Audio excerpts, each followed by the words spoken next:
गणित विज्ञान जैसा दर्शन है,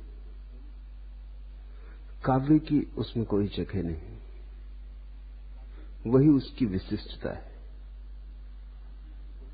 दो दो जैसे चार होते, ऐसे ही महावीर के वक्तव्य हैं। उन्हें समझने के लिए ठीक वैज्ञानिक की बुद्धि चाहिए। जैसे 100 डिग्री तक हम पानी को गर्म करें तो वो भाप बन जाता है।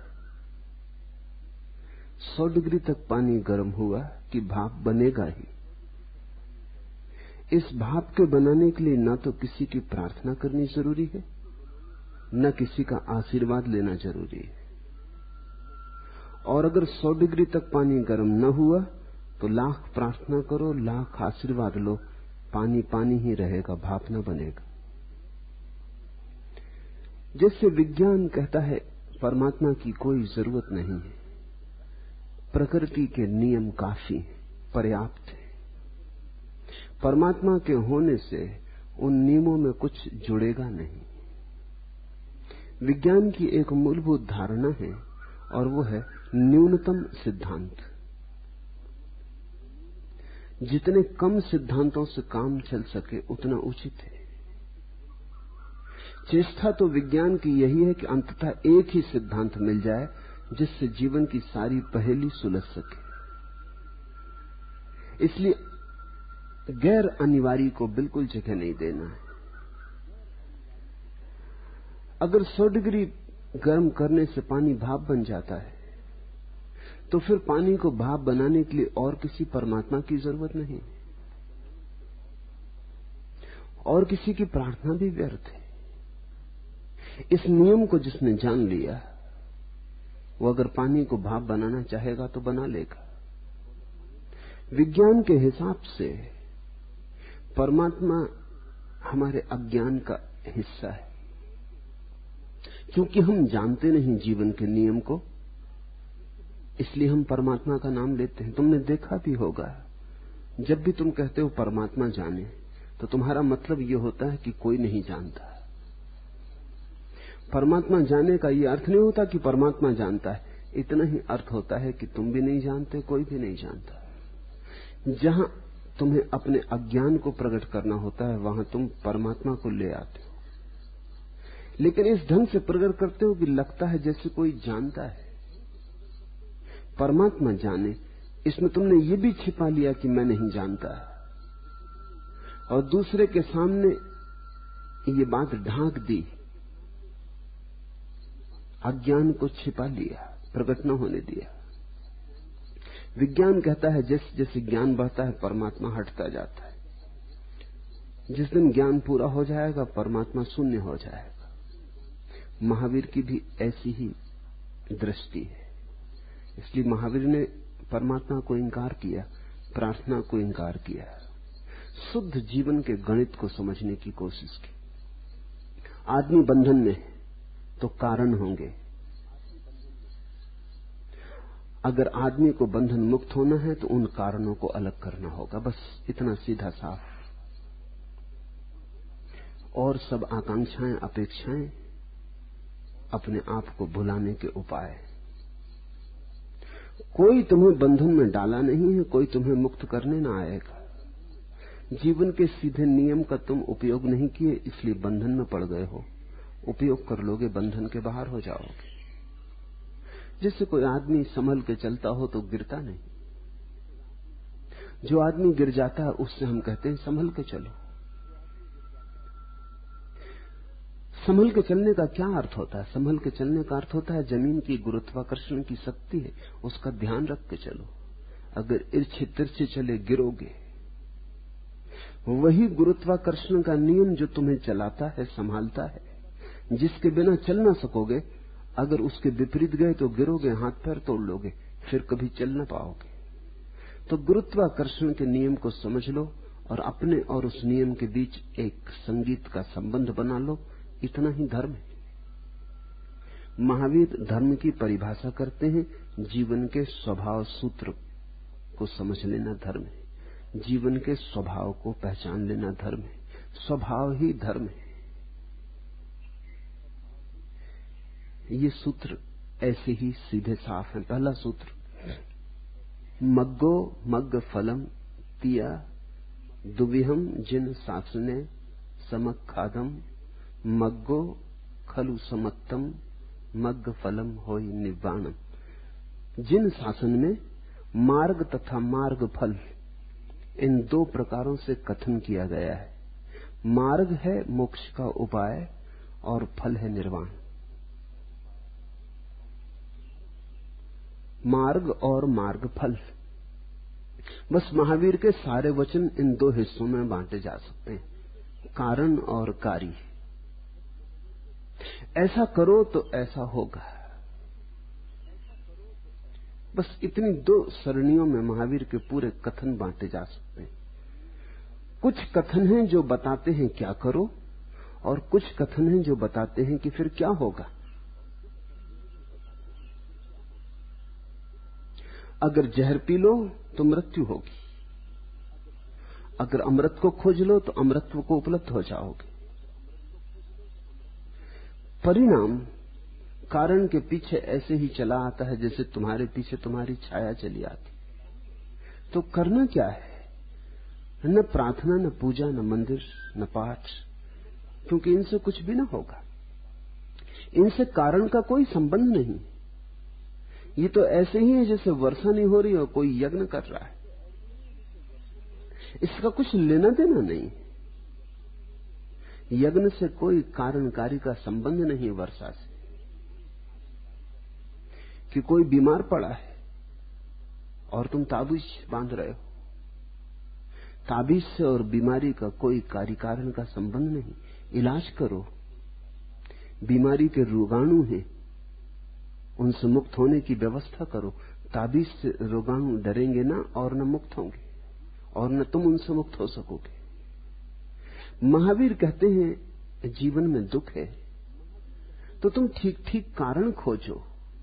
दुख से तुम बचना चाहते हो ये तो हमें मालूम है, लेकिन सिर्फ बचने की आकांक्षा से बच ना सकोगे। और दुख से तुम बचना चाहते हो इसलिए कोई भी कुछ बता देता वही करने लगते हो, इससे भी ना बच सकोगे। हो सकता है बताने वाले की भी आकांक्षा शुभ हो, खोजने वाले की भी आकांक्षा शुभ हो, लेकिन आकांक्षाओं से थोड़ी जीवन चलता है। जीवन चलता है सत्यों से, नियमों से। तो नियम को खोज लो। नियम के खोजते ही जीवन में क्रांति घटित होती। उस नियम की खोज को महावीर कहते हैं मार्ग। वही मार्ग पकड़ में आ जाए तो फिर परिणाम के लिए प्रार्थना भी करनी जरूरी नहीं। उतना भी समय खराब मत करना, क्योंकि जब तुमने आग जला दी और पानी गर्म होने लगा तो अब बैठ के प्रार्थना मत करना कि हे परमात्मा इसको भाप बना। अब किसी परमात्मा को बीच में लाने की जरूरत नहीं। अब तो पानी भाप बनेगा। ईंधन पूरा है, आग जल उठी है, पानी भाप बनेगा। अब इससे कोई रोक भी ना सकेगा। इस नियम के विपरीत कुछ घट ना सकेगा। महावीर चमत्कार में नहीं मानते, कोई वैज्ञानिक बुद्धि का व्यक्ति नहीं मानता। चमत्कार कहीं ना कहीं धोखा होगा, क्योंकि नियमों का कोई अपवाद नहीं होता। अगर कोई आदमी हाथ से राख निकाल देता है तो कहीं न कहीं कोई मदारीगिरी होगी, क्योंकि जीवन के नियम किसी का अपवाद नहीं मानते। जीवन के नियम व्यक्तियों की चिंता नहीं करते, निर्वैयक्तिक है, सार्वभौम है, उनसे अन्यथा होने का उपाय नहीं। अगर कोई आदमी 60 डिग्री पे पानी को भाप बना दे तो या तो थर्मामीटर से धोखा दे रहा है या किसी तरह का आयोजन कर रहा है जिससे तुम्हें यह भ्रम पैदा होता है कि 60 डिग्री पे पानी भाप बन रहा है। पानी तो 100 डिग्री पर ही भाप बनेगा। उसने किसी तरह का भ्रमजाल रचा है। लेकिन चमत्कार जगत में नहीं होते। चमत्कार का तो अर्थ यह होता है कि जगत के नियम पक्षपात करते, किसी एक आदमी की मान के कुछ उल्टा भी कर देते, किसी दूसरे की मान के नियम में शिथिलता कर देते, किसी तीसरे पर नाराज हो जाते। जिस पे प्रसन्न है 60 डिग्री पे पानी भाप बन जाता है, जिस पे नाराज हो उस पे 150 डिग्री पे भी भाप नहीं बनता। मगर महावीर कहते हैं पानी 100 डिग्री पर भाप बनता है। नियम न नाराज होते न प्रसन्न होते। नियम निर्वैयक्तिक है, इसको ख्याल में लेना। परमात्मा व्यक्ति है। तो जब भी हम परमात्मा की बात करते हैं हमारे मन में संभावनाएं उठने लगती कि अगर खूब प्रार्थना करें, खूब स्तुति करें, खूब समझा बुझा लें तो जो दूसरे के लिए नहीं हुआ है वो हमारे लिए हो जाएगा। क्योंकि व्यक्ति के आते ही लगता है फुसला लेंगे, राजी कर लेंगे, समझा लेंगे, रोएंगे, गिड़गिड़ाएंगे, सहानुभूति पैदा कर लेंगे, करुणा मांगेंगे। आखिर परमात्मा दयालु है तो खूब रोएंगे तो दया उठेगी। लेकिन महावीर कहते ऐसे तुम किसी और को धोखा नहीं दे रहे, अपने को ही धोखा दे रहे हो।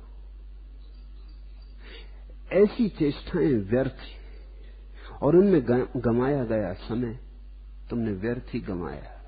मार्ग को खोज लो। महावीर का जोर मार्ग पर है, परमात्मा के सहारे पर नहीं, परमात्मा के आलंबन पर नहीं। यही तो सारे विज्ञान की दृष्टि। विज्ञान कहता है कहीं कुछ घट रहा है, हमें आज पता न हो क्यों घट रहा है, लेकिन जिस दिन पता चल जाएगा उस दिन फिर घटाने की शक्ति हमारे हाथ में आ जाएगी। और जब तक हमें पता नहीं तब तक बेहतर है कि हम कहें कि हमें मालूम नहीं। तो महावीर के अधिक वचन तो मार्ग सूचक है और कुछ वचन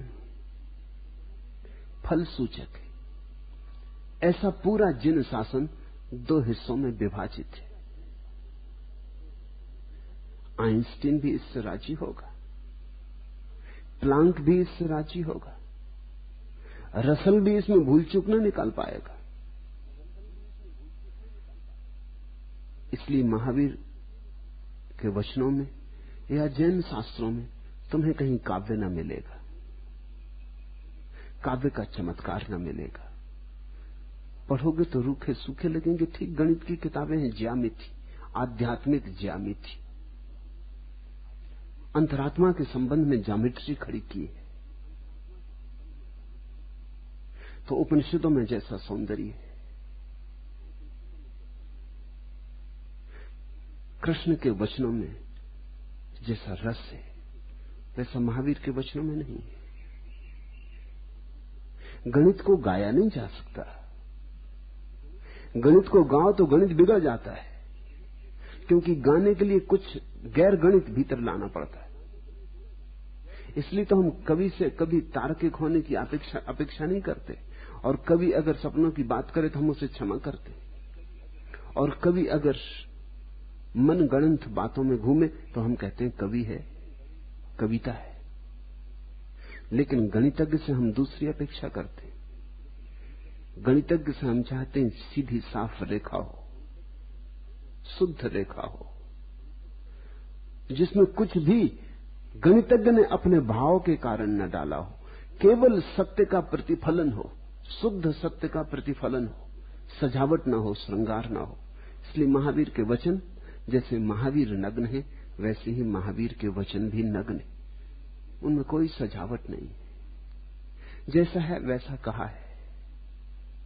और जिनके पास वैज्ञानिक बुद्धि है उनको महावीर पर बड़ी श्रद्धा पैदा होगी, उनको महावीर के साथ बड़ा संबंध जुड़ जाएगा। मार्ग तथा मार्ग फल, इन 2 प्रकार से कथन किया है। मार्ग मोक्ष का उपाय है और उसका फल मोक्ष या निर्वाण। मोक्ष या निर्वाण शब्द को समझ लेना चाहिए। मोक्ष शब्द बड़ा अनूठा है। भारत के बाहर की किन्हीं भाषाओं में मोक्ष के पर्यायवाची कोई शब्द नहीं। स्वर्ग है सभी भाषाओं में, लेकिन मोक्ष भारत के बाहर की किन्हीं भाषाओं में नहीं, क्योंकि मोक्ष की धारणा ही किसी और देश में पैदा नहीं हुई। उतनी ऊंचाई तक, उतनी गहराई तक मनुष्य की चिंतना और ध्यान गया नहीं कहीं और। मोक्ष का अर्थ होता है जहां सुख भी नहीं, दुख भी नहीं। स्वर्ग का अर्थ होता है जहां सुख है, भरपूर सुख है। स्वर्ग का अर्थ होता है जो हम चाहते हैं वही है, जैसा हम चाहते हैं वैसा है, हमारी चाह का परिपूरक है, हमारी चाह को भरता है, हमारी चाहत के अनुकूल जहां सब हो रहा है वहां स्वर्ग है। तो जहां हमारी चाह पूरी होती है वहां क्षण भर को हम भी स्वर्ग में हो जाते हैं। नरक का अर्थ है जहां सब हमारी चाह के विपरीत हो रहा है, जो हम चाहते हैं ठीक उससे उल्टा हो रहा है, जिससे हम बचना चाहते हैं वही वही हो रहा है।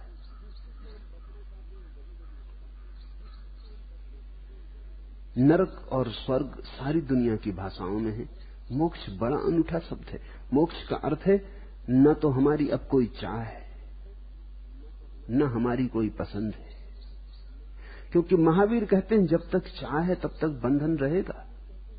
हाँ, ये भी हो सकता है कि तुम सोने के बंधन बना लो, लोहे की जंजीरें तोड़ डालो और सोने की जंजीरें ढाल लो, और ये भी हो सकता है उन जंजीरों पर हीरे मोती जड़ दो, वो प्यारे लगने लगे, वो इतने प्यारे हो जाएं कि आभूषण मालूम पड़े।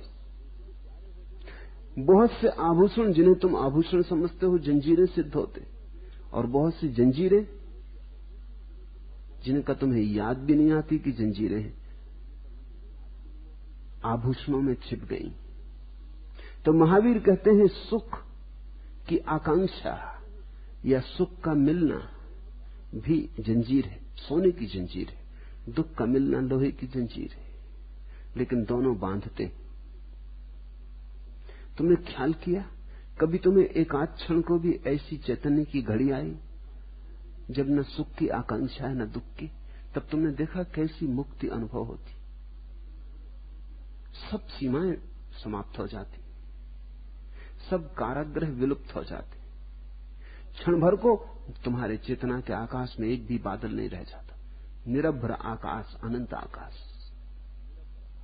जैसे ही उठी आकांक्षा बादल घिरे, अंधेरा छाया, आकाश तो खो गया, बदलियां रह गई, धुएं के बादल रह गए।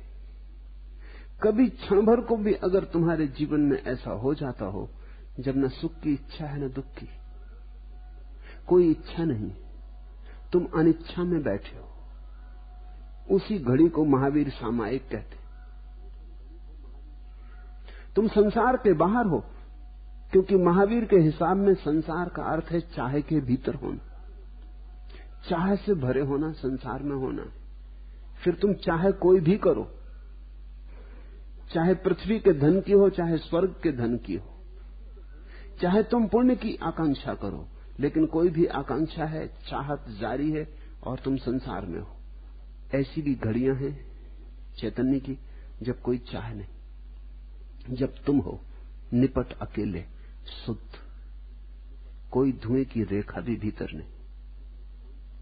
उस क्षण में तुम कहां होते हो? उस क्षण में तुम शरीर के भीतर होते हो? नहीं, उस क्षण में शरीर की स्मृति खो जाती, तुम विदेह हो जाते, क्योंकि शरीर से हमारा संबंध चाह का संबंध है। उस क्षण में तुम शरीर में नहीं होते, उस क्षण में तुम पृथ्वी पर नहीं होते, उस क्षण में तुम स्थान में नहीं होते, उस क्षण में तुम समय में भी नहीं होते, उस क्षण में तुम अचानक किसी दूसरे ही लोक में प्रवेश कर गए, पार का लोक। जल्दी ही तुम लौट आओगे, क्योंकि उस पार के लोक में जीने की, उस ऊंचाई पर जीने की तुम्हारी क्षमता नहीं, उस ऊंचाई पर श्वास लेने की तुम्हारी कुशलता नहीं, उन ऊंचाइयों पर उड़ने की अभी तुमने आदत नहीं डाली, अभ्यास नहीं किया है। इसलिए कभी कभी क्षण भर को जब चाह छूट जाती है तब तुम एकदम मुक्ति अनुभव करते हो। ऐसे ही तो पहली दफा आदमी को मोक्ष का ख्याल उठा होगा कि जो क्षण भर को हो सकता है वो सदा को क्यों ना हो। जो एक क्षण को चेतना में कभी कभी झलक जाता है वो सदा के लिए चेतना का स्वभाव क्यों ना बन जाए। मोक्ष का अर्थ है जहां चेतना की कोई चाह नहीं। जहां चाह नहीं वहां संसार में कोई राह नहीं। चाह राह बनती, संसार में ले आती, क्योंकि जहां चाह आई वहां वस्तुओं का संसार आया। तुमने कुछ चाहा, तुम्हारी आंख दूर गई, पर पे पड़ी, तुम बंधे, तुम उलझन में पड़े। और जिसने सुख चाहा उसे दुख मिला। ये तो हमारा सबका अनुभव है। सभी ने सुख चाहा है, मिला कहां? चाहा तो सभी ने सुख है, पाया सभी ने दुख है। इसे तुम कब देखोगे, कब जागोगे कि चाहे तो कुछ और होती है, मिलता कुछ और है? तो महावीर कहते हैं ये जीवन का आधारभूत नियम है कि जो सुख चाहेगा वो दुख पाएगा। सुख की चाह में ही दुख छिपा है। इसे समझो, पहला, सुख वही चाहता है जो दुखी है, एक बात, क्योंकि तुम वही चाहते हो जो तुम्हारे पास नहीं। जो तुम्हारे पास है तुम क्यों चाहोगे?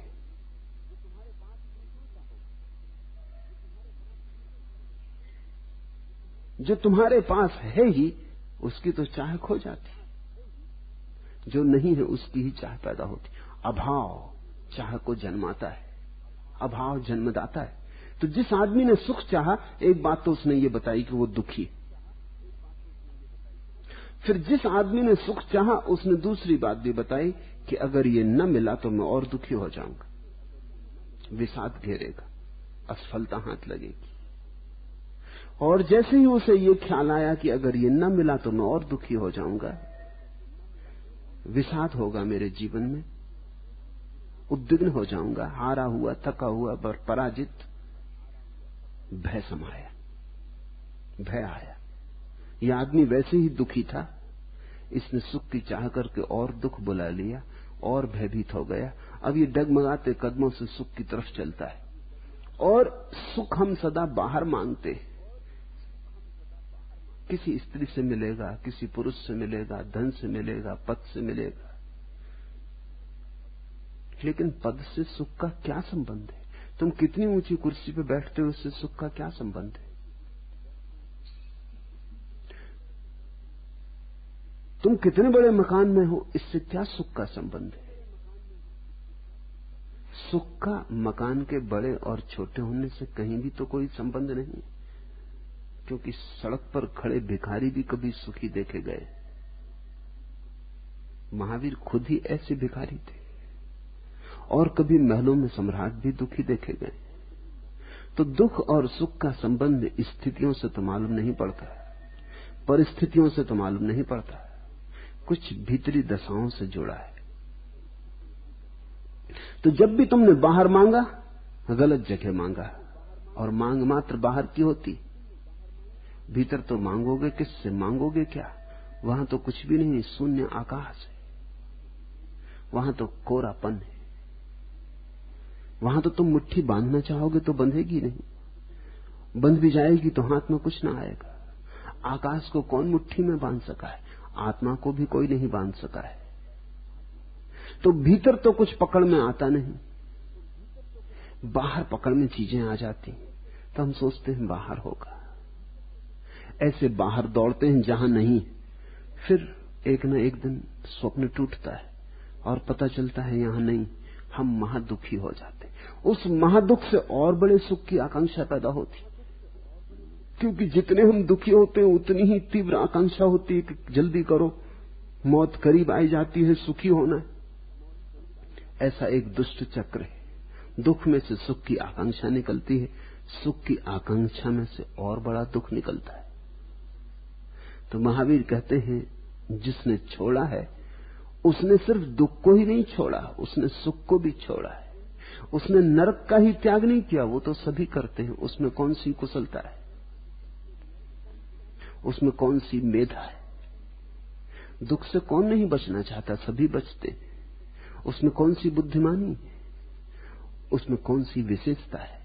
लेकिन जिसने गौर से देखा, समझा, जीवन की परतों को उघाड़ा, रहस्य को पहचाना, गणित का सूत्र समझ में आ गया उसे कि दुख की सारी चाल यही है कि वो तुम्हें सुख का आश्वासन देता है और भरमा लेता है।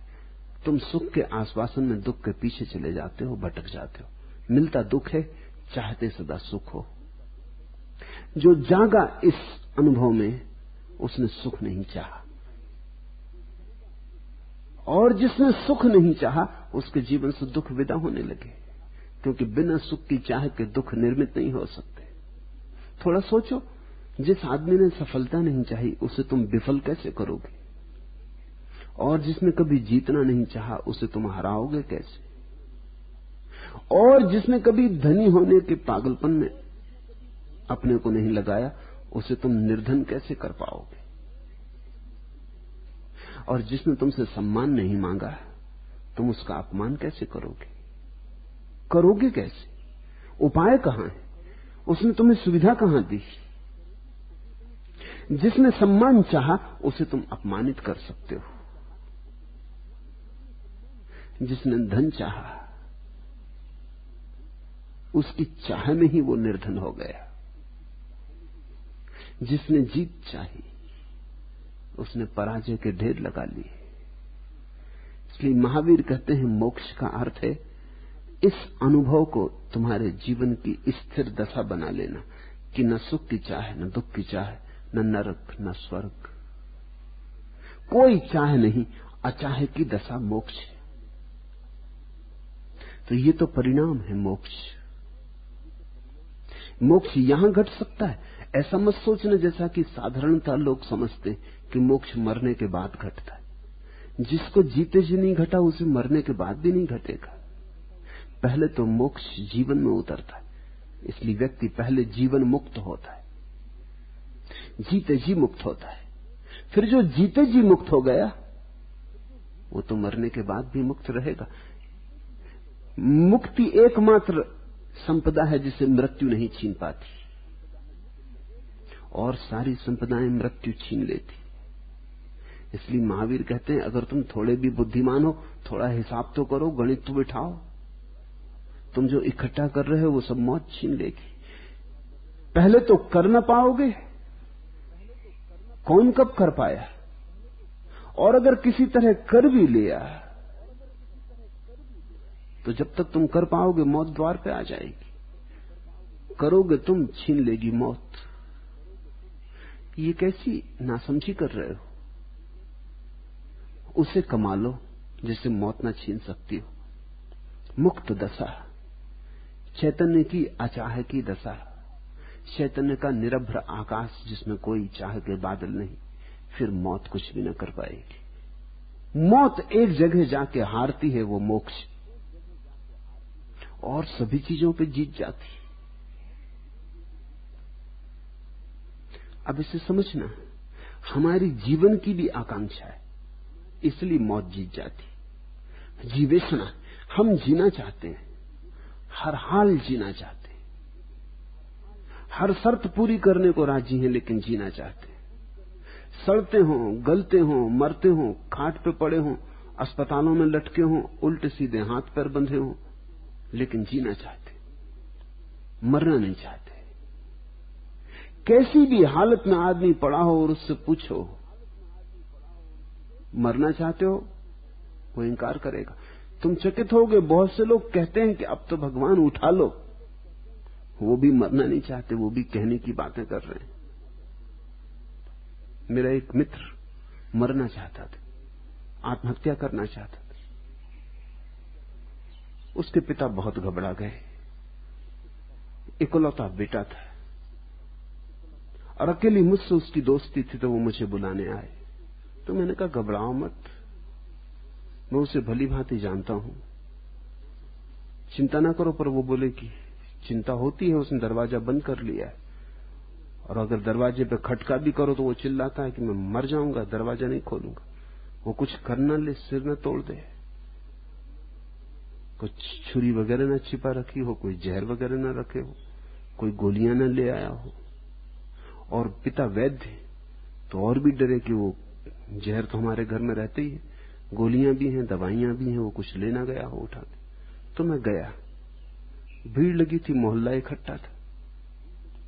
मैंने दरवाजे पे जाके कहा कि सुनो, मरना है तो इतना शोरगुल क्यों कर रहे हो? शोरगुल जिसको जिंदा रहना उसको शोभा देता है, अब जिसको मरना ही है तो ये इतना क्या विज्ञापन? दरवाजा खोलो और मेरे साथ चलो, तुम्हें मरने की कोई ढंग से व्यवस्था जुटा देंगे। ये कोई ढंग चुन, अब जब मरना ही है तो वो मुझे तो धमकी दे नहीं सका कि मर जाऊंगा। अब उसी को समझ में ना आया तो उसने दरवाजा खोल दिया। मैंने कहा तुम मेरे साथ आओ, नर्मदा पर चलेंगे, धुआंधार ले चलेंगे, वहां से तुम कौन जाना। चांद की रात है, जलप्रपात है, जब मर ही रहे हो, जिंदगी में तो कुछ नहीं मिला, कम से कम मौत को ही सुंदर बना लो। उसने मेरी तरफ बड़ी गौर से और हैरानी से देखा, क्योंकि जो भी आए थे वो सब समझा रहे थे दरवाजे के बाहर से कि बेटा मरना मत, ऐसा मत करना, वैसा मत करना। एक लड़की से उसका प्रेम था, उस लड़की ने विवाह करने से इनकार कर दिया था, तो लोग समझा रहे थे उससे अच्छी लड़कियां मिल जाएंगी, उसने रखा क्या है, तू घबराता क्यों। मगर वो जिद पकड़े हुए था। मैं उसे घर ले आया और मैंने कहा कि रात तुझे जो भी कर रहा हूं कि ये आखिरी रात है, कोई फिल्म देखनी, कोई मिठाई खानी, कुछ आखिरी पत्र वगैरह लिखना, कुछ भी तुझे करना हो तो बोल, क्योंकि फिर मौका नहीं रहेगा। और 2 बजे रात हम उठेंगे और चल पड़ेंगे। तो कौन जाना, हम विदा कराएंगे। मित्र का कर्तव्य है कि जो असमय में काम आए वही मित्र। अब इस वक्त तेरे कोई काम नहीं आ सकता। वो सुनता था मेरी बात, बड़े बड़े क्रोध से देखता था, बोलता भी नहीं था कुछ। 2 बजे रात का अलार्म भर दिया, दोनों हम सो गए। बीच में अलार्म घड़ी रख ली। जैसे ही 2 बजे अलार्म बजा, उसने जल्दी से अलार्म बंद किया। मैंने उसका हाथ घड़ी पे पकड़ा, मैंने कहा अलार्म बंद नहीं कर सकते। वो एकदम बैठ गया और चिल्लाया कि तुम मेरे दुश्मन हो कि मेरे दोस्त, तुम मुझे क्यों मारने में लगे हो, क्या मुझे मरना ही पड़ेगा। मेरा कोई प्रयोजन नहीं, तुम मरना चाहो तो मैं साथ देता हूं, तुम जीना चाहो तो मैं साथ देने को तैयार हूं, मेरा काम साथ देने का है। तुम अगर मरने में सुख पाते हो तो मैं क्यों बाधा दूं। तुम फिर सोच लो, सुबह कहीं तुम बदल मत जाना, सूरज उगा देख के, फिर लोग भीड़ देख के फिर तुम मौत की बात मत कर लेना। तुम तय कर लो, अगर मरना हो तो मर जाओ, अगर जिंदा रहना हो तो जिंदा रहो, फिर मरने की बात मत करो। वो आदमी अभी भी जिंदा है, वो मुझ पर बहुत नाराज। उसने शादी भी कर ली किसी दूसरी स्त्री से, अब तो बच्चे भी हैं उसके। और कभी मैं गया उस गांव दोबारा तो उसको बुलाता हूं तो वो बड़े नाराजगी में आता है, वो प्रसन्न नहीं है, जैसे मैंने उसका कोई अहित किया।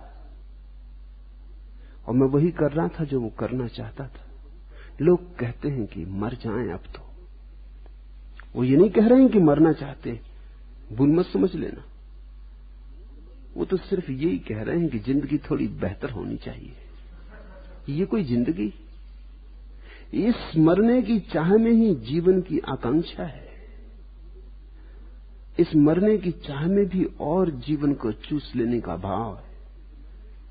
वो ये कह रहे हैं कि अब जिंदगी में कुछ सार तो नहीं मालूम पड़ता, क्या फायदा जीने से, लेकिन फिर भी भीतर जीने की आकांक्षा। अन्यथा कौन किसको मरने से रोक सका है, कौन कब रोक सकता है। दुनिया के सरकारी कानूनों में अगर सबसे मूढ़तापूर्ण कोई है तो वो आत्महत्या के विपरीत कानून है। वो कुछ समझ के बाहर। सरकारों को ऐसे कानून नहीं बनाना चाहिए जिनको वो पूरा न करवा सकती। आत्महत्या का कानून कोई सरकार पूरा नहीं करवा सकती। जिसको मरना है उसे कोई कैसे रोक सकता है, थोड़ा सोचो तो। 100 में 99 लोग जो मरने की चेष्टा करते हैं वो सिर्फ दिखावा करते हैं, मरना नहीं चाहते।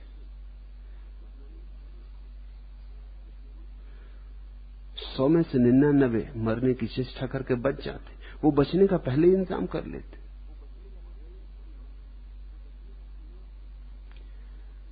आकांक्षा जीने की इतनी प्रगाढ़ है। और वो जो एक आदमी मर जाता है वो भी मरना चाहता था, इसमें संदेह। मर गया ये दूसरी बात है, कुछ जरा जरूरत से ज्यादा इंतजाम कर गया, कुछ समझ न पाया। 10 गोलियां लेनी थी, 20 ले ली। कुछ भूल चूक गणित में हो गई। सोचती थी कि पति सांझ घर आ जाएंगे, वो 2 दिन तक नहीं आए और रात पड़ी पड़ी मर गई। जो 100 में से एक मर जाता है वो भी ऐसा लगता है कि भूल चूक से सफल हो गया। 99 तो सफल नहीं होते, क्योंकि वो असफलता का इंतजाम पहले से कर लेते। मरने की चेष्टा उनकी कुछ घोषणा है जीवन के बाबत। वो किसी और तरह का जीवन चाहते, लेकिन जीवन नहीं चाहते ऐसा नहीं। जीवन तो चाहते ही, और तरह का जीवन चाहते। इस जीवन से तृप्ति नहीं हो रही। वो इस जीवन के प्रति शिकायत कर रहे हैं मरने की कोशिश में। लेकिन कौन किसको रोक सकता है? मरना कोई चाहता नहीं, इसलिए कानून चलता है। अन्यथा मैं नहीं देखता कोई उपाय है कि तुम कैसे किसी आदमी को रोक सकोगे मरने से। जिसको मरना है वो राह खोज लेगा। मौत तो व्यक्ति का जन्मसिद्ध अधिकार है, उसको कोई राज्य छीन नहीं सकता। लेकिन कोई मरना नहीं चाहता, छीनने का सवाल ही नहीं। कभी कभी कोई भूल चूक से सफल हो जाता है, वो भी पछताता होगा मर के कि अरे ये मैंने क्या कर लिया, ये जरा मैं अति कर गया, जरा 2 कदम ज्यादा उठा लिए, जरा 2 कदम कम उठाने थे। प्रेत होके वो भी पछताता होगा। महावीर कहते हैं चूंकि जीवेशना है, इसलिए मौत तुमसे कुछ छीन पाती है। जिस व्यक्ति की जीवन की आकांक्षा भी ना रही, इसका यह अर्थ नहीं कि उसको मरने की आकांक्षा पैदा हो जाती, क्योंकि जिसको जीवन की आकांक्षा न रही उसे मरने की आकांक्षा कैसे पैदा होगी? वो तो जो है उसे स्वीकार कर लेता है। जीवन तो जीवन, मौत तो मौत। उसने अपनी आकांक्षाओं को आरोपित करना बंद कर दिया। जो तथ्य स्वीकार कर लेता है, अभी जी रहा है तो जी रहा है। क्षण भर बाद सांस बंद हो गई तो वो चुपचाप बंद कर लेगा। वो एक दफा ज्यादा सांस लेने की चेष्टा न करेगा। हां, मरने के पहले मरेगा भी नहीं, क्योंकि उसमें भी जीवेशना, आकांक्षा, चाह का हिस्सा होता है। मुक्त पुरुष वही है जिसके भीतर से अब जीवन की भी आकांक्षा नहीं रही। फिर मौत कोई परिणाम नहीं ला पाती, और जहां मौत व्यर्थ हो जाती है वही कसौटी है कि तुमने परम जीवन को जाना। उस परम जीवन का नाम महावीर मोक्ष रखते या निर्वाण। लेकिन बुद्ध और महावीर दोनों ने निर्वाण शब्द का उपयोग अलग अलग अर्थों में किया है। बुद्ध के निर्वाण का ठीक वही अर्थ होता है जो दिए के बुझने का होता है। दिए को फूंक के बुझा देते हैं, उसको हम कहते हैं दिए का निर्वाण हो गया। महावीर के निर्वाण शब्द का अर्थ अलग है, क्योंकि उनकी जीवन दृष्टि अलग है। महावीर कहते हैं दिया नहीं बुझता, दिया तो बुझेगा ही नहीं कभी, ये ज्योति तो सदा रहने वाली है। सिर्फ दिए की ज्योति से धुआं नहीं उठता। वाण का अर्थ होता है वासना, निब्बाण का अर्थ होता है वासना रहित हो जाना। तुमने देखा, ईंधन जलाते हो, लपटें भी उठती हैं, धुआं भी उठता है। अगर ईंधन गीला हो तो धुआं बहुत उठता है, अगर ईंधन सूखा हो तो कम उठता है। अगर ईंधन बिल्कुल सूखा हो तो धुआं उठ ही नहीं सकता, क्योंकि धुआं आग के कारण नहीं उठता, लकड़ी के गीलेपन के कारण उठता है, लकड़ी के कारण नहीं उठता। वो जो लकड़ी में पानी छिपा है उसके कारण उठता है। तो महावीर कहते हैं कि जब ऐसी सूखे ईंधन जैसी व्यक्ति की चेतना हो जाती, जिसमें वासना का कोई गीलापन नहीं रहा, सूख गई पोर पोर, वासना मात्र सूख गई, हरी वासना जरा भी ना रही, तब लपट तो उठती लेकिन धुआं नहीं उठता। उस निर्धूम लपट का नाम निर्वाण, वासना के गिर जाने का नाम निर्वाण। बुद्ध के हिसाब से तो आत्मा के मिट जाने का नाम निर्वाण, महावीर के हिसाब से वासना के मिट जाने का नाम निर्वाण। मार्ग है उपाय, मोक्ष है फल, और इन दो बातों में महावीर कहते हैं सारी बात हो गई। दर्शन, ज्ञान, चारित्र तथा तप को जिनेन्द्र देव ने मोक्ष का मार्ग कहा है। शुभ और अशुभ भाव मोक्ष के मार्ग नहीं है। इन भावों से तो नियमता कर्म बंद होता है। फिर मार्ग क्या है? दंसन नान चरित्राणि, दर्शन, ज्ञान, चरित्र और तप। ये शब्द बड़े बहुमूल्य। महावीर का सारा नवनीत इन 3 शब्दों में, त्रिरत्न दर्शन, ज्ञान, चरित्र में समाया हुआ है। दर्शन का अर्थ है देखने की क्षमता, दृष्टा, साक्षी। ज्ञान का अर्थ है साक्षी को जो दिखाई पड़ता है, दृष्टा के जो अनुभव में आता है। और चारित्र का अर्थ है जो जागा, जिसने देखा, जिसने जाना, उस जानने के कारण जो जीवन में उतर आता है। तो पहली तो घटना घटती साक्षी भाव में, दर्शन की। दूसरी घटना घटती है बोध की, ज्ञान की, समझ में आया। तीसरी घटना घटती चारित्र की, क्योंकि जो समझ में आ गया उससे विपरीत करोगे कैसे? अगर तुम जैन मुनियों से पूछो तो वो अक्सर उल्टी व्याख्या कर रहे हैं। वो चरित्र को पहले रखते हैं, जबकि किसी सूत्र में महावीर ने चरित्र को पहले नहीं रखा, चरित्र को अंतिम रखा है। पहला दर्शन, फिर ज्ञान, फिर चरित्र। अगर जैन मुनि से पूछो तो वो कहता है चरित्र, पहले चरित्र को सुधारो। जब चरित्र सुधरेगा तो ज्ञान होगा। चरित्रहीन को कहीं ज्ञान हुआ है? और जब ज्ञान होगा तब कहीं दर्शन उपलब्ध होगा। उसने सारी बात उल्टी कर ली। लेकिन महावीर के शब्दों में कहीं भी चरित्र पहले नहीं आता, आ नहीं सकता। पहले तो मूर्छा तोड़नी जरूरी है। दर्शन यानी मूर्छा का टूट जाना, देखने की क्षमता आ जानी, आंख का खुल जाना। आंख खुली कि अनुभव में आना शुरू होता है कि क्या है सत्य। वो जो क्या है सत्य, उसकी अनुभूति है, उसका नाम ज्ञान। तो ज्ञान शास्त्र से नहीं मिल सकता, इसलिए महावीर ने ज्ञान को दर्शन के बाद रखा है। ज्ञान तो मिल सकता है केवल ध्यान से, शास्त्र से नहीं। और चारित्र कभी भी अभ्यास करने से नहीं पैदा हो सकता। अभ्यास से तो जो पैदा होता है वो आदत है। चारित्र तो तब पैदा होता है जब तुम्हारे भीतर दृष्टि इतनी सघन होती है कि तुम उसके विपरीत नहीं चल पाते। मैंने सुना है एक बिच्छू ने एक केकड़े से कहा कि मुझे नदी के उस पार जाना है, मित्र पार करवा दो। उस केकड़े ने कहा तुमने मुझे ना समझ समझा है, बीच रास्ते में मेरी पीठ पे बैठे डंक मार दोगे, डूब जाऊंगा, मर जाऊंगा।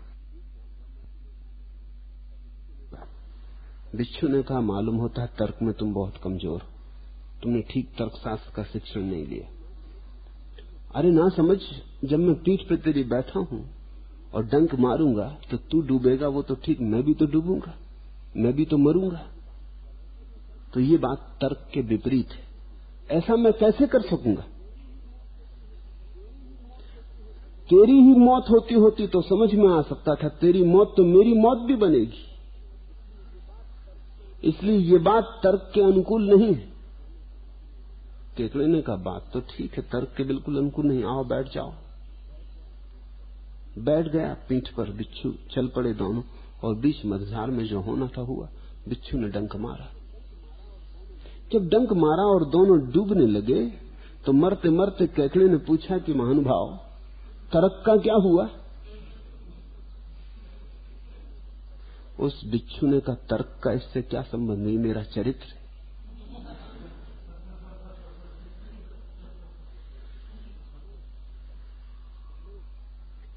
लोग जैसा जी रहे हैं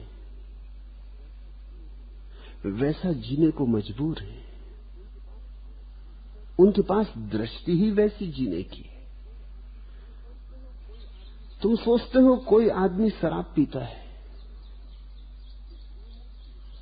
इसलिए मूर्छित है, असलियत और है, वो मूर्छित है इसलिए शराब पीता है।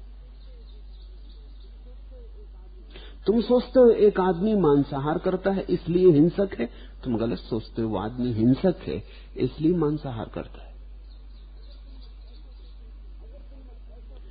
अगर तुमने ऐसा सोचा कि मांसाहार करने के कारण हिंसक है, तो तुम्हारी चेष्टा यह होगी कि मांसाहार छुड़ा दो, मांसाहार तो छूट जाएगा। लेकिन अगर वो हिंसक होने के कारण मांसाहारी था तो हिंसा नहीं छूटेगी, फिर हिंसा नए मार्ग खोज लेगी, किसी और तरफ से हिंसक हो जाएगा, वो किसी और बहाने से हिंसा करेगा।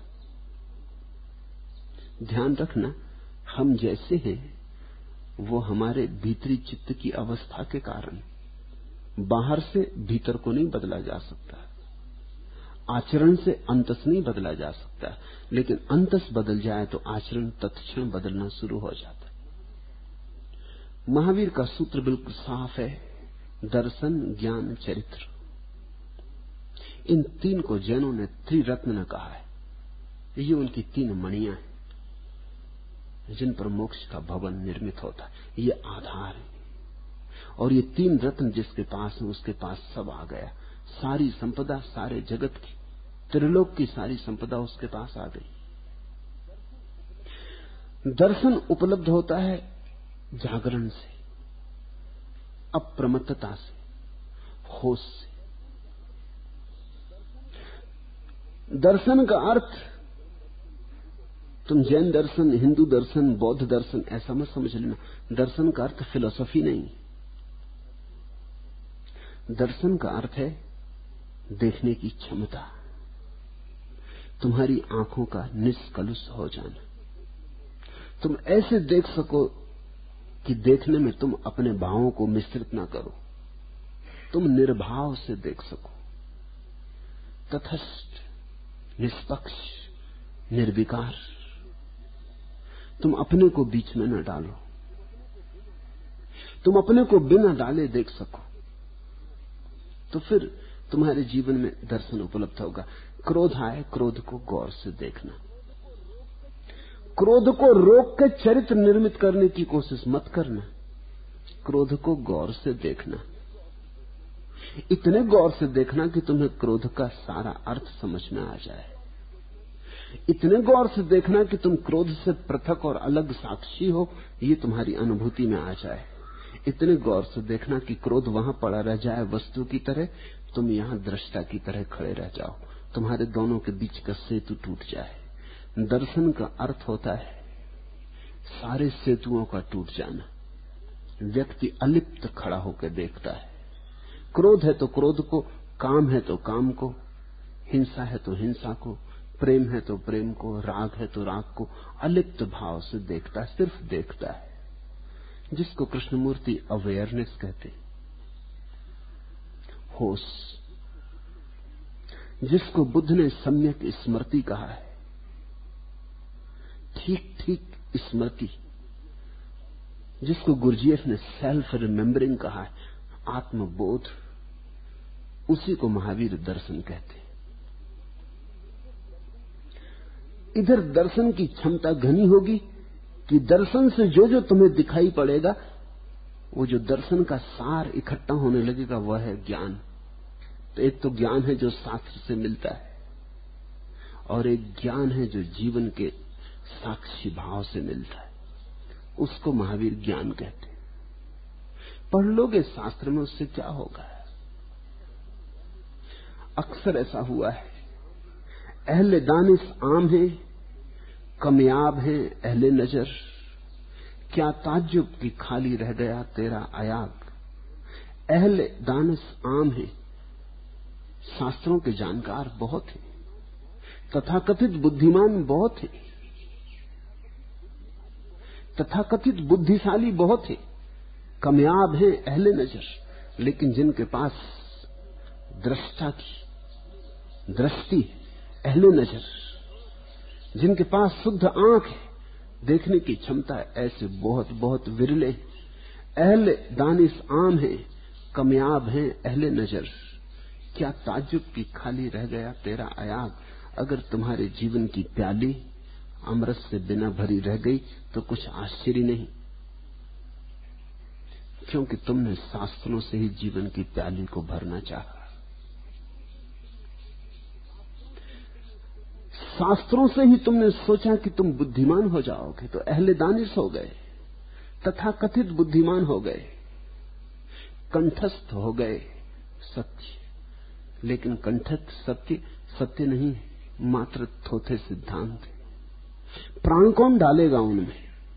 प्राण तो व्यक्ति को स्वयं डालने होते। इसे याद रखना, जिसे तुम पाओ वही सत्य है, जिसे तुमने नहीं पाया वो सत्य नहीं हो सकता। वो सत्य के संबंध में कोई सिद्धांत होगा। ऐसा ही समझो कि पाक शास्त्र पढ़ते रहो, इससे न तो भूख मिटेगी न जीवन पुष्ट होगा। रोटी पकानी पड़ेगी, आटा गूंथना पड़ेगा, चूल्हा जलाना पड़ेगा।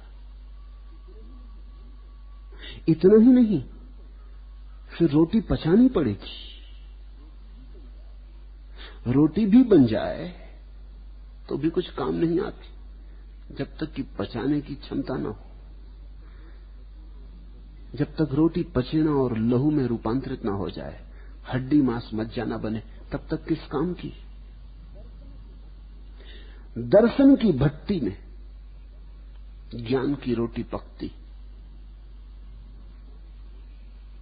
और ज्ञान की रोटी को जब तुम पचाते हो, और ज्ञान की रोटी जब तुम्हारा खून मांस मज्जा बन जाती, तो चरित्र आखिरी बात है। सबसे पहले तो शून्य आकाश में दर्शन घटता है, फिर दर्शन उतरता है तुम्हारी अंतरात्मा में, ज्ञान बनता है, फिर ज्ञान तुम्हारे जीवन में अनस्यूत हो जाता है, तब चारित्र बनता है।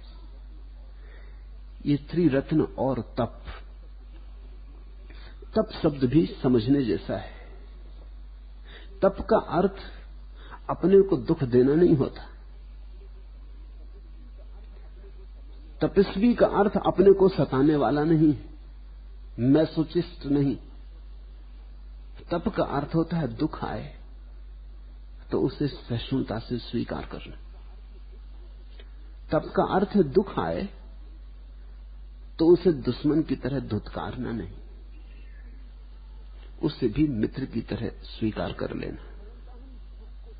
साधारणतः हम सुख को तो बुलाते हैं, दुख को धुतकारते हैं। तप का अर्थ होता है सुख को तो बुलाना मत, आ गए दुख को स्वीकार कर लेना। तप हमसे ठीक उल्टी व्यवस्था है।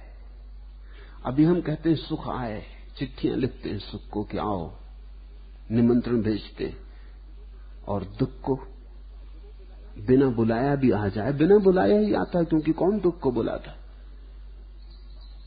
उसे हम धक्का देते हैं, बाहर निकालते हैं। तपस्या का अर्थ है इस जीवन दृष्टि का ठीक उल्टा हो जाना। सुख को बुलाना नहीं, कोई निमंत्रण नहीं लिखना, और दुख आ जाए तो जो आ गया बिना बुलाए, अतिथि देव है, उसको स्वीकार कर लेना। तो तप का अर्थ दुख पैदा करना नहीं है, लेकिन दुख जो तुमने जन्मों जन्मों में अर्जित किया है वो आएगा, उसके साथ क्या रुख अपनाओगे? तप एक रुख है, दृष्टि। तप ये कहता है मैंने दुख के बीज बोए थे, अब फसल काटने का वक्त आ गया तो मैं काटूंगा। ये फसल कौन काटेगा? दुख के बीज मैंने बोए थे तो फसल भी मुझे ही काटनी, तो अब रो रो के क्या काटनी? अब स्वीकार भाव से काट लेनी।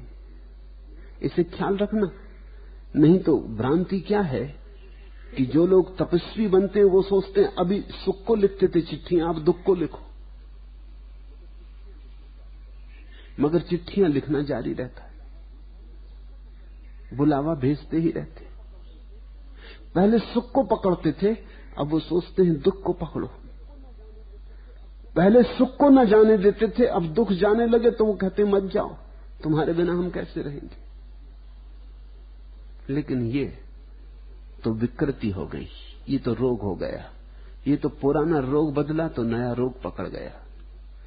तप का सिर्फ इतना ही अर्थ है कि जो आए दुख तो निश्चित हमने कमाया होगा, बिना कमाए कुछ भी आता नहीं, तो हमने किसी न किसी रूप में उसे बुलाया होगा, बिना बुलाए कुछ भी आता नहीं।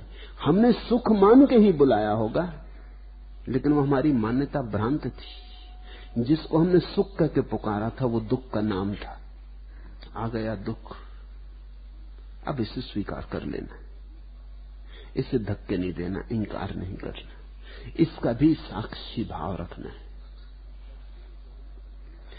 दर्शन, ज्ञान, चरित्र और तप, जिनेन्द्र देव ने मोक्ष के मार्ग कहे। शुभ और अशुभ भाव मोक्ष के मार्ग नहीं। ये बड़ी क्रांतिकारी बात है। शुभ और अशुभ भाव मोक्ष के मार्ग नहीं। इन भावों से तो नियमता कर्म बंद होता है।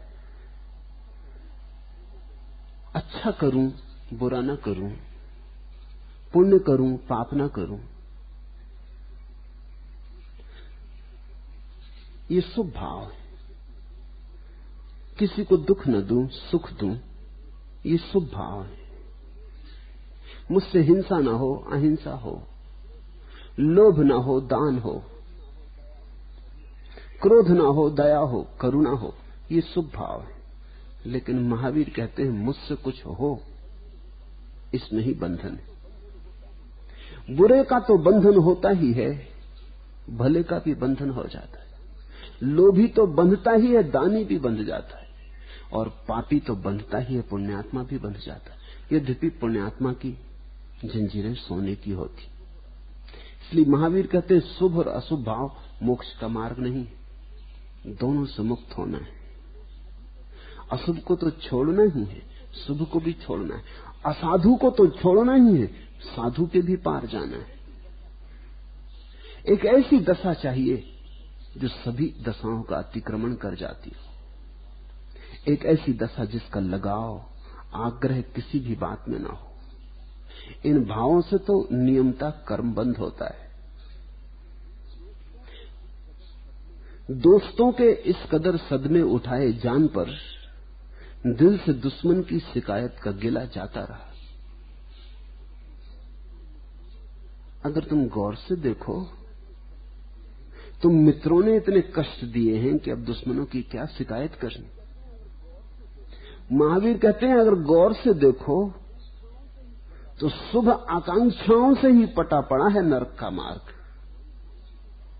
अशुभ आकांक्षाओं की तो बात ही छोड़ो, उनकी तो शिकायत क्या करनी। अगर कोई क्रोधी बंधन में पड़ा है तो ये तो स्वाभाविक है, लेकिन चेष्टा करके जो दया कर रहा है वो भी बंधन में पड़ जाता है। वहां भी अहंकार निर्मित होता है। दोस्तों के इस कदर सदमे उठाए जान पर दिल से दुश्मन की शिकायत का गिला जाता रहा। शुभ ने ही इस बुरी तरह सताया है, अशुभ की तो शिकायत क्या करें। अपनों ने इस तरह सताया है कि परायों की तो बात ही क्या करें। उनकी शिकायत करने जैसी भी नहीं रही। तुमने देखा तुम्हारे शुभ भाव ने ही तुम्हें कितना सताया है, प्रेम ने कितना सताया है, ये तो देखो। फिर घृणा की सोचना। तुम किसी के लिए अच्छा करना चाहते थे, उसके कारण कितनी झंझट में पड़े हो। फिर तुम किसी के लिए बुरा करना चाहते थे, उसकी सोचना। महावीर कहते हैं तुम अच्छा बुरा दोनों ही करने वाले नहीं हो, ऐसे साक्षी बन जाओ, वहां से मोक्ष का द्वार खुलता है। अच्छा और बुरा तो कर्म का ही मार्ग है, और कर्म तो बांधता है।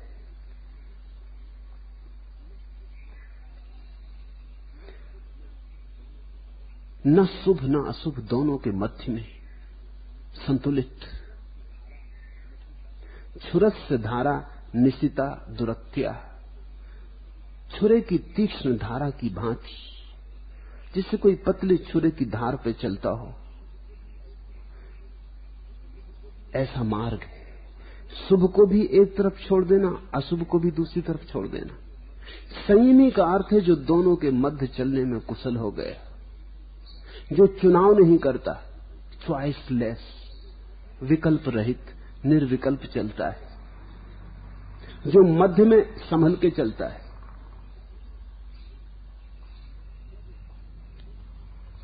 हिंदू शास्त्र कहते हैं मध्यम अभियम, जो मध्य में है उसे कोई भय नहीं। इधर उधर हुए कि भय शुरू हुआ, जरा भी झुके बाएं, जरा भी झुके दाएं तो भय शुरू हुआ। न तो वामपंथी और न दक्षिणपंथी, ठीक मध्य में जो अपने को संभाल ले। कठिन लगेगा क्योंकि हमें आसान लगता है, अशुभ छोड़ना है कोई हर्जा नहीं, शुभ को पकड़ लेंगे, क्रोध छोड़ना है छोड़ देंगे, करुणा को पकड़ लेंगे, लेकिन कुछ पकड़ने को तो होगा। पकड़ने की हमारी पुरानी आदत है। महावीर कहते हैं पकड़ ही संसार है, और सारी पकड़ का छूट जाना, मुट्ठी का खुल जाना ही मोक्ष।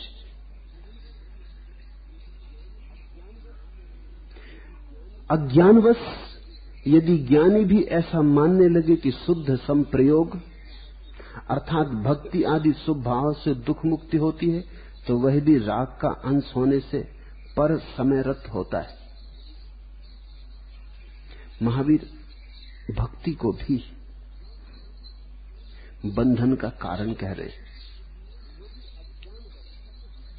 यदि अज्ञानवश तथाकथित बुद्धिमान आदमी भी ऐसा मानने लगे कि शुद्ध संप्रयोग, शुद्ध भक्ति तो क्यों बांधेगी, तो वो भी गलत है। शुभ भक्ति से भी राग का ही अंश निर्मित होता है। महावीर का मार्ग संकल्प का मार्ग है, वहां भक्ति के लिए भी जगह नहीं, भगवान के लिए जगह नहीं। भक्ति के लिए तो जगह कैसे हो सकती। ऋग्वेद में ऋषि ने पूछा है, कस्मई देवाय हविषा विधेम, किस देवता को हम अपनी पूजा अर्चना चढ़ाएं, किस देवता की उपासना करें। लेकिन महावीर कहते हैं जहां तक उपासना है वहां तक तो किसी दूसरे से बंधन हो जाएगा, पर समय रत दूसरे पे निर्भर हो जाओगे। परमात्मा होगा तो परतंत्रता होगी, और परतंत्रता होगी तो बंधन निर्मित रहेगा। तुम स्वतंत्र कैसे हो जाओगे, तुम परिपूर्ण मुक्त कैसे हो सकोगे। महावीर के हिसाब में परमात्मा का होना मोक्ष के विपरीत है। या तो मोक्ष हो सकता है या परमात्मा हो सकता है। अगर परमात्मा है तो मोक्ष नहीं हो सकता, क्योंकि परमात्मा तो निरंकुश होगा, वो तो नियम के ऊपर होगा। महावीर कहते हैं नियम के ऊपर किसी का भी होना खतरनाक है, क्योंकि फिर उसकी मर्जी, जैसा हिंदू कहते हैं परमात्मा की लीला, इच्छा ही उसने संसार बनाया, ये महावीर को बर्दाश्त के बाहर है। महावीर कहते हैं इसका तो अर्थ हुआ कि जो लोग मुक्त हो गए, अगर परमात्मा की लीला हो जाए, इच्छा हो जाए, तो उनको वापस संसार में भेजा जा सकता है। तो ऐसे मोक्ष का तो कोई मूल्य ना रहा। अगर परमात्मा की मर्जी से संसार निर्मित होता है तो मोक्ष लेके भी हम क्या करेंगे। उसकी मर्जी जिस दिन बदल जाए, आज्ञा दे दे कि चलो मोक्ष खाली करो, संसार वापस लौटो। अगर खेल ही है और वो निरंकुश है और उसका नियम के ऊपर है, तो फिर व्यर्थ बात हो गई। महावीर पूछते हैं कि परमात्मा नियम के ऊपर है, नियम परमात्मा के ऊपर है। अगर नियम परमात्मा के ऊपर है तो परमात्मा परमात्मा नहीं, फिर नियम ही परमात्मा है। और अगर परमात्मा नियम के ऊपर है तो नियम सब बकवास, फिर नियम का क्या अर्थ। उसकी निरंकुश इच्छा है, जब वो चाहे जैसा कर दे। इसलिए महावीर कहते हैं अगर जगत में व्यवस्था चाहिए, अब तुम चकित होगे कि दृष्टियां कितनी मौलिक रूप से भिन्न हो सकती। हिंदू कहते हैं अगर जगत में व्यवस्था चाहिए तो परमात्मा चाहिए, क्योंकि बिना परमात्मा के कौन व्यवस्था करेगा, अराजकता हो जाएगी। और महावीर कहते हैं अगर परमात्मा हुआ तो अराजकता हो जाएगी, क्योंकि फिर व्यवस्था कैसे समझेगी। अगर नियम के ऊपर कोई बैठा है जो नियम को भी तोड़ मरोड़ कर सकता है तो अव्यवस्था हो जाएगी। महावीर परमात्मा को उसी कारण से इंकार करते हैं जिस कारण से हिंदू स्वीकार करते हैं।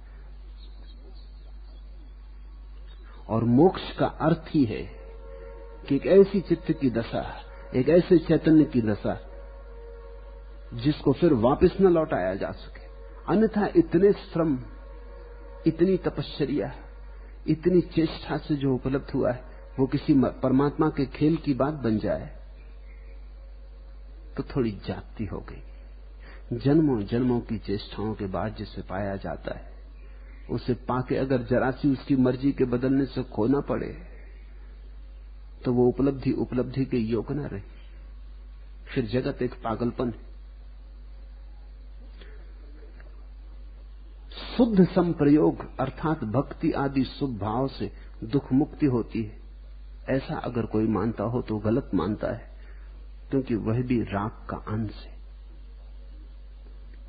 अगर भक्तों की बात सुने तो लगता भी है कि राग का अंश शुद्ध राग है, बड़ा श्रेष्ठ राग है,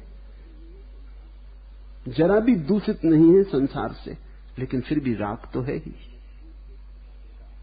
उसके मजकूर के सिवा बेदार और कुछ बात खुश नहीं आती। भक्त कहता है भगवान की याद के सिवा और कुछ बात में मजा नहीं आता, लेकिन इसका अर्थ तो साफ हुआ कि मजा अभी अपना नहीं है, उसकी याद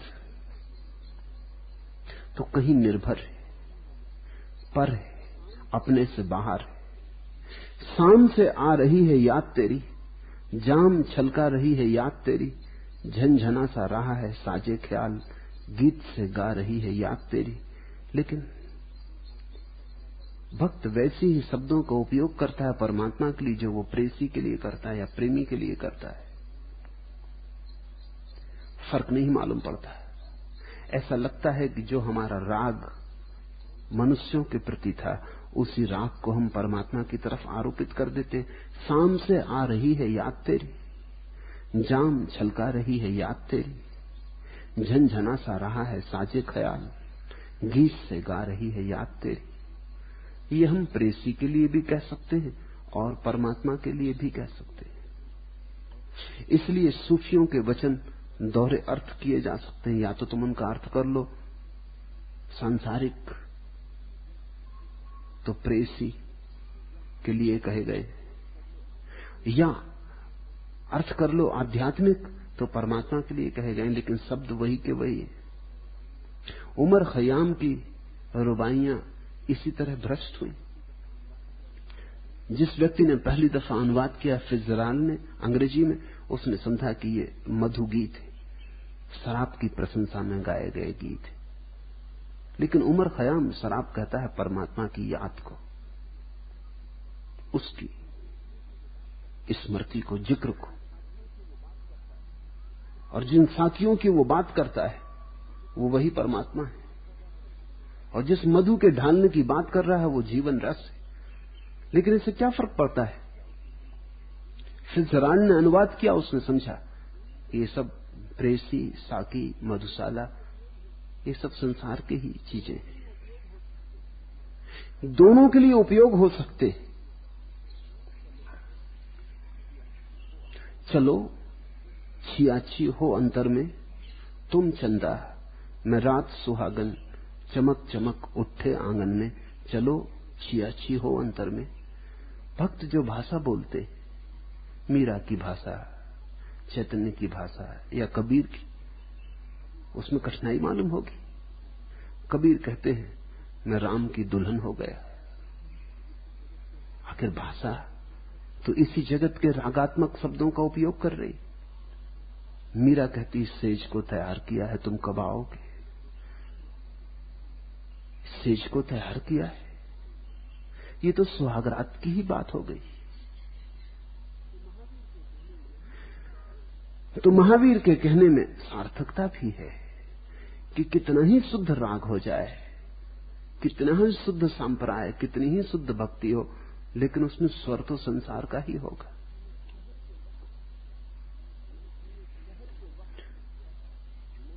शहर के वक्त मैं पीने से मुझको रोक मत नासे, कि सिजदे के लिए दिल में जरा सा सिदक लाना। अब सूफी कहते हैं कि हमें प्रार्थना के वक्त पीने से मत रोको, क्योंकि प्रार्थना के लिए थोड़ी सच्चाई लानी। अब बिना पिए कहीं सच्चाई हुई? बिना पिए तो आदमी झूठ और धोखे दिए चला जाता है। इसलिए तो शराबी की बातें सुनो, वो ज्यादा ईमानदारी की होती, वो सच बोलने लगता है। फिक्र ही न रही झूठ बोलने की, झूठ याद कौन रखे, फायदा हानि लाभ कुछ भी ना रहा। शहर के वक्त मैं पीने से मुझको रोक मत ना से, हे धर्मगुरु मुझे प्रार्थना के समय शराब पीने से मत रोक, कि सिजदे के लिए दिल में जरा सा सिदक लाना। थोड़ी सी सच्चाई तो होनी चाहिए, नहीं तो प्रार्थना झूठी हो जाएगी। अब या तो हम समझ लें कि ये बाहर की शराब है, या हम समझ लें कि किसी भीतर की शराब है। लेकिन महावीर कहते हैं शराब शराब है, तुम इसे कितना ही ऊंचा उठाओ और कितने ही शुद्ध अंगूरों से निचोड़ो, शराब शराब है और नशा नशा है।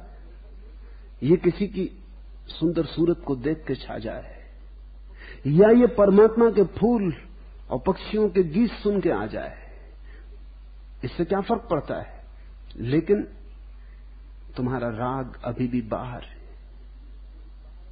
सुंदर स्त्री बाहर है, सुंदर पुरुष बाहर है, सुंदर फूल भी बाहर, और सुंदर परमात्मा का आकाश और चांद तारे भी बाहर है।